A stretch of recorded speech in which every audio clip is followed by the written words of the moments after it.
Hi guys! Magandang gabi. Welcome back po dito sa Gandara SRU channel for Showbiz Update. Andito na naman nga po akong muli nagbabalik. Nagmamaganda po ninyo kachismosang Kim Pao. Wala na nga pong iba ang lokaret na si Gandara upang maghatid sa inyo ng latest update and fresh happenings patungkol kina Kim Chiu and Paolo Avellino. And para nga sa gabing ito, ang tatalakayin natin at pag-uusapan ay ang makalaglag brep na performance ni Kim Chiu, ni Estela Marie pala, Anyway, bago tayo mag-start, sa mga di pa nakaka-subscribe dito sa ating channel, maaari lamang na pindutin po ninyo subscribe button at notification bell natin na nariyan sa baba para maging updated po kayo at ma-notify tuwing may bago tayong chika at balita hinggil sa Kim Pao. Basta po mga balita na may kinalaman kina Kim Chiu and Paolo Avellino, sagot na po natin yan. And ngayon nga mainit na pinag-uusapan ngayon sa social media ang teaser ng The Alibay na finally inilabas na rin po nila. Ayan na ang pinaka-inaabangan po nating lahat at grabe ang isang chinita princess na nga akit naman talagang tunay. Estela Marie, huy, hindi mo talaga makikita rin si Kim Chiu dito. Ina-character talaga siya. We know naman kasi na napaka-decente ni Kim Chiu. And nakakatuwa lang na talagang si Kimi is open po sa ibang role, challenging role, kagaya po nito. And ang kukulit po ng mga fans, talagang niloloko si Paolo. Inuulan ng tukso si Paolo Avellino ngayon. Natatagad mo, Paolo. Huy, kapit lang, Paolo, kaya mo yan. Grabe, makalaglag nga daw naman kasi ng brief itong si Estela Marie. Tingnan nyo nga naman yan. And kudos ha sa acting ni Paolo Avellino. Minumuka-muka lang tayo, dinadaan lang tayo sa emosyon. Walang linya, pero ramdam mo yung nais niyang iparating, yung kigil, pagkagulat, yung and all, lahat na. So, ayan Uy, grabe naman nga yan, Paolo. Pigil na pigil sa alindog nitong si Kim Chiu. Ay, ni Estela Marie. Grabe naman nga yan. Kudos din kay Kim. Nagawa po niya ng maayos. For sure, grabe ang kabarin ni Kim Chiu dito. Ito yung pinag-uusapan natin lately, na yung meron nga pong binda si Kim sa paa. Grabeng pag-practice din siguro talaga ang ginawa niya dito. Ito yung sinasabi nila Miss Carla, talagang grabe yung dedication din nila Kim and Paolo para dito sa The Alibay na yan. So, mapapanood na po yan. Nakaka-upload na po ang Prime Video PH ng teaser. Pwede nyo po mapanood yan sa kanilang Facebook page and other social media accounts. And para naman po sa Prime Video app, paki-download na lang po niyan para masuportahan natin itong The Alibay nila Kim and Paolo na talaga naman pong dumadagundo ngayon sa social media. Sila po ang hot topic ngayon sa social media dahil lang gugulat naman po talagang tunay. Lalo na si Kim Chiu, nakakanganga naman talaga. Nakaka-shock din kahit alam naman po natin na may pa pole dancing si Kim. Pero iba pa rin yung napanood natin, yung actual scene ni Kim. Grabe, ang husay, ang ganda, ang sexy, ang hot. Paano mo yan kinakaya, Paolo Avellino? Pero nakakatuwa nga yung mga fans. Siguro nababasa ni Paolo yung mga pang-aasar sa kanya ng mga fans ngayon.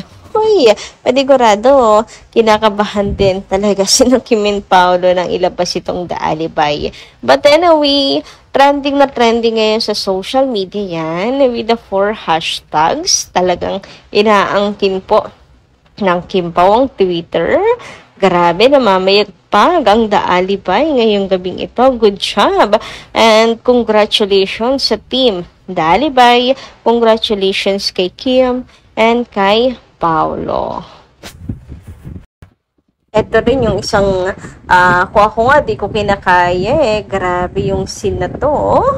Talagang kabog. Talagang manggigigil kasi Paolo. Grabe naman makatitig pa, ha? Charot. Vincent, baka makalimutan mo yung trabaho mo. Charot. Anyway, eto na si Paolo ng anyaya na rin po.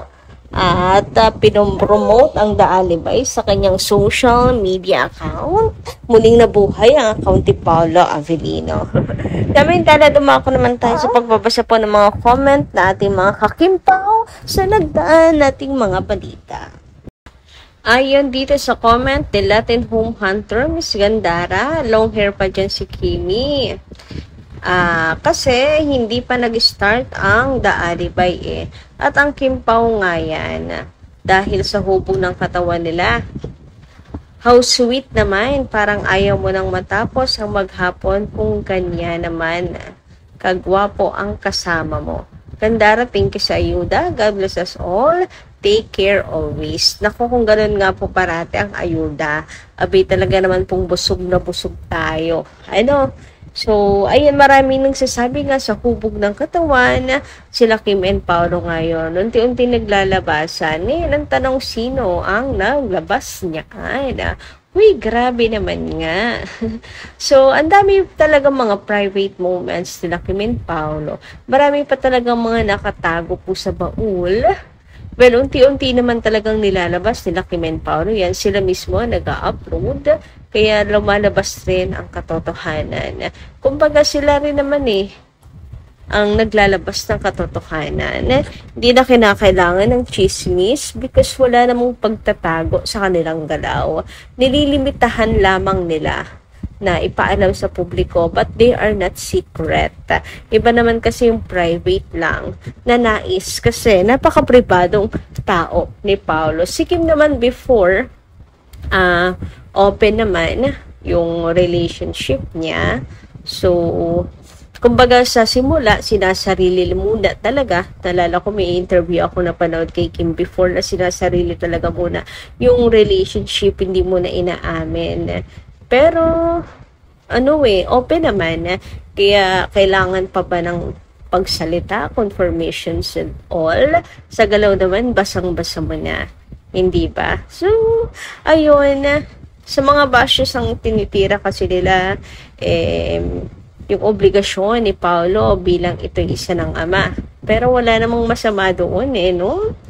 Wala namang masama doon. As long as si Kim and Paolo naman po ang makikisama sa isa't isa. Hindi naman tayo involved doon.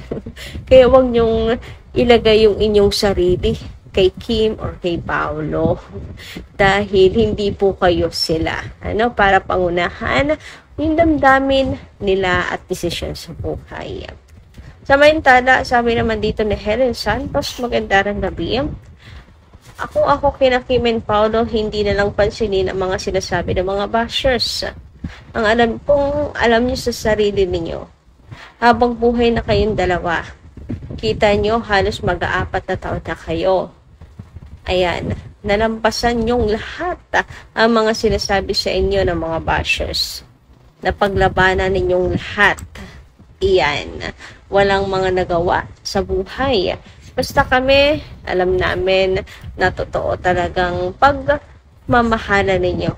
Sana totoo. Sana itong pagpasok ng 2026, na talaga maituloy na ang kasalan ninyong dalawa. Forever kami sa inyong dalawa, mga seniors. Huy, grabe naman ng talaga na ang kasal sa 2026. Pero yung mga hula, mga 3 years from now daw. Ewan. Pero kina Kim and Paolo pa rin pong desisyon naman ang masusunod po riyan. At the same time, ang dami pang projects nila Kim and Paolo. I don't think 2026 baka katapusan ng 2026. Hindi, sa bagay, hindi naman talaga natin alam ang bukas, hindi ba? Anyway, about naman sa 4 na taon na nga ang Kimpaw, 4 at projects na rin together, taon-taon may projects silang dalawa. So, nakakatuwa lang. na ang laking sampal nito sa nagsasabing last project na yan. Wala, iiwan na si Erin ni Paolo si Kim. Pero basag na basag sila kasi totoo ngayon sinabi ni Paolo na pagdating kay Kim Chiu, hindi po siya mapapagod na makatrabaho ito. So, yun lang po muna ating update ngayong gabi. Thank you so much guys sa inyong pakikinig. Kita kasi po muli sa susunod nating chikas. Maraming salamat.